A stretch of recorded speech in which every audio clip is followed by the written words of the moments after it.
जय श्री राम, जय हनुमान, जय बाबा नीम करौली। आज के इस एपिसोड में हम आपको बताने वाले हैं कि कैंची धाम के अंदर सिद्धि माँ कौन है। जब भी आप कैंची धाम जाते होंगे वहां पे आप बाबा नीम करौली के दर्शन करते होंगे, लेकिन बाबा नीम करौली के दर्शन के साथ ही वहां पे आप सिद्धि माँ की एक जगह है जहां पे माथा टेकते हैं।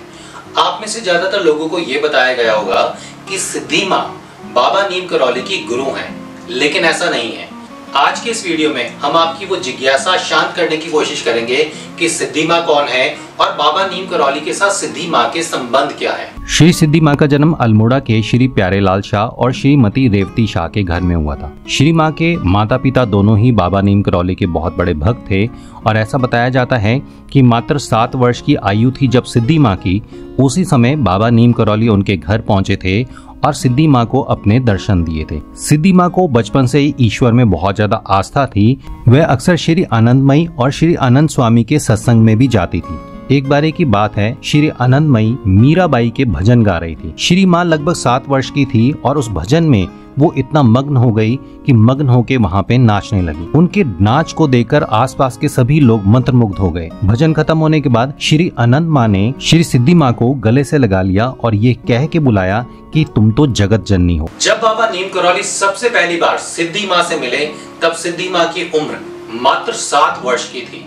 श्री सिद्धि माँ के अंदर कैसी दिव्य ताकत थी, इसका अंदाजा आप इस बात से लगा सकते हैं कि उनके साथ रहने वाली शकुंतला शाह एक बारी बताती हैं कि जब सिद्धि माँ मात्र 9 वर्ष की थी तो बाबा नीम करौली अचानक उनके घर पहुंचे और घर पहुंचने के बाद उन्होंने खाना खाने का निवेदन किया।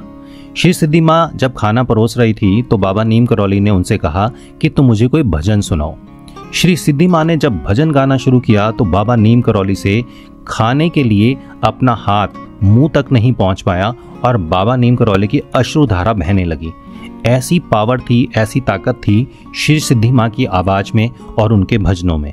श्री माँ का विवाह तुलाराम शाह जी से हुआ जो नैनीताल में रहते थे और नैनीताल में उनका एक होटल भी था, इंडिया होटल के नाम से।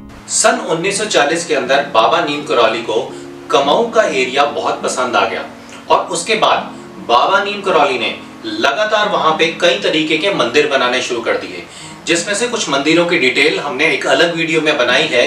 इस वीडियो की डिटेल में उसका लिंक आपको मिल जाएगा, वहां पे जाके आप बाबा नीम करौली के द्वारा बनाया गया सबसे पहला नैनीताल के मंदिर को भी वहां पे देख सकते हैं। कुछ समय के बाद श्री माँ अपने पति के साथ कैंची धाम बाबा नीम करौली के दर्शन करने के लिए गई। बाबा नीम करौली ने श्री माँ को अपने पास बुलाया और कहा कि हमेशा प्रभु के ध्यान में मग्न रहती हो, मैं तुम्हारे लिए वृंदावन में एक कुटिया बनाऊंगा।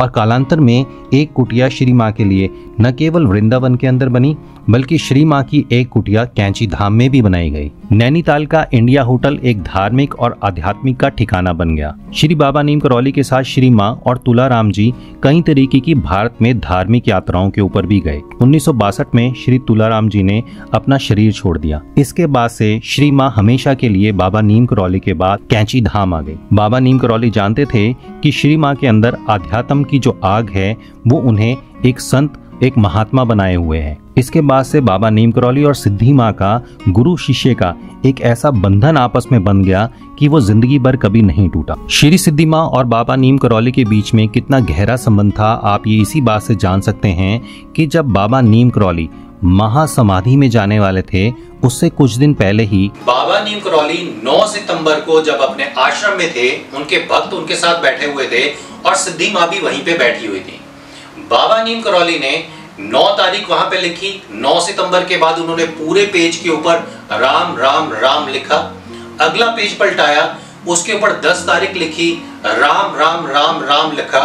उसके बाद उन्होंने 11 सितंबर लिखा और उस पेज को वैसे ही खाली छोड़ दिया और उस डायरी को सिद्धि माँ को देते हुए बाबा नीम करौली ने कहा कि आज के बाद इस डायरी पे राम राम राम तुम लिखोगी। और उसके बाद बाबा नीम करौली हम सब लोग जानते हैं कि कैंची धाम से गए वृंदावन और वृंदावन में जाके उन्होंने अपना शरीर त्याग दिया। एक और स्टोरी हम आपको बताते हैं जहां पे बाबा नीम करौली जब वृंदावन पहुंचे उसके बाद उन्होंने अपना शरीर वहां पे त्यागा, लेकिन सिद्धि माँ उस समय में वहां पे नहीं थी। सिद्धि माँ को नैनीताल से वृंदावन पहुंचना था और इसमें थोड़ा समय लगने वाला था, लेकिन जो लोग वहां पे थे उनका मानना और उनका कहना ये था कि बाबा जी का संस्कार करना थोड़ा सा जल्दी जरूरी है। लेकिन सिद्धि मां के बिना ये कैसे हो पाता। लोग संस्कार करना चाहते थे और सिद्धि मां वहां पहुंची नहीं थी, तो हुआ ये कि उसी टाइम में अचानक ही एक ऐसा आंधी और तूफान शुरू हुआ कि देखते ही देखते दिन में अंधेरा हो गया। लोगों को यह समझ ही नहीं आया कि यह अचानक क्या हो गया। करीबन 4 से 5 घंटे तक वो तूफान वैसे ही बना रहा, दिन में अंधेरा हो गया और तभी अचानक वृंदावन के आश्रम के बाहर एक गाड़ी आके रुकती है। उस गाड़ी में से सिद्धि मां बाहर निकलती हैं और जैसे ही सिद्धि मां आश्रम के अंदर अपना पैर रखती हैं, तूफान पूरी तरीके से रुक जाता है और पूरी तरीके से जो अंधेरा है वो उजियाले में बदल जाता है। ये थी सिद्धि मां की ताकत, ये थी सिद्धि मां की पावर। जो लोग बाबा नीम करौली को और सिद्धि मां को जानते हैं, उनका कहना यह है कि बाबा नीम करौली इस संसार से जब उन्होंने अपने शरीर को त्यागा तो अपनी जितनी भी शक्तियां हैं वो सारी शक्तियां वो सिद्धि मां को दे गए और सिद्धि मां सन 2017 तक इन शक्तियों का इस्तेमाल करती रही अपने भक्तों के लिए, बाबा के भक्तों के लिए, उनके जितने भी काम हैं वो पूरे करने के लिए, उनके दुख दर्द दूर करने के लिए। 28 दिसंबर 2017 की वो सर्द रात थी जब श्री सिद्धि मां अपना शरीर छोड़कर इस दुनिया से दूसरे परलोक में चली गई। लेकिन आज भी जैसे बाबा नीम करौली इस दुनिया के अंदर हैं, कैंची धाम में हैं, अपने भक्तों के पास हैं, वैसे ही श्री सिद्धि मां भी अपने भक्तों के लिए कैंची धाम में ही निवास करती हैं। तो अगली बार जब आप कैंची धाम जाएं, बाबा नीम करौली के दर्शन करें, तो उसके साथ साथ सिद्धि मां के दर्शन ना करना भूलेगा, क्योंकि जितनी ताकत बाबा नीम करौली में थी उतनी ही ताकत, उतनी ही श्रद्धा, उतना ही भक्ति भाव और हनुमान जी की उतनी ही भक्ति सिद्धि मां के अंदर भी। हमें उम्मीद है कि आज का वीडियो आप लोगों को पसंद आया होगा। अगर वीडियो पसंद आया तो चैनल पे बने रहिएगा, साथ ही अपने दोस्तों के साथ इस जानकारी को जरूर शेयर कीजिएगा और बेल आइकन के बटन को दबाइएगा ताकि जब भी हम नया वीडियो लेके आए उसका नोटिफिकेशन पहुंचे आपके पास। जय श्री राम, जय बाबा नीम करौली, जय सिद्धि मां, जय श्री राम।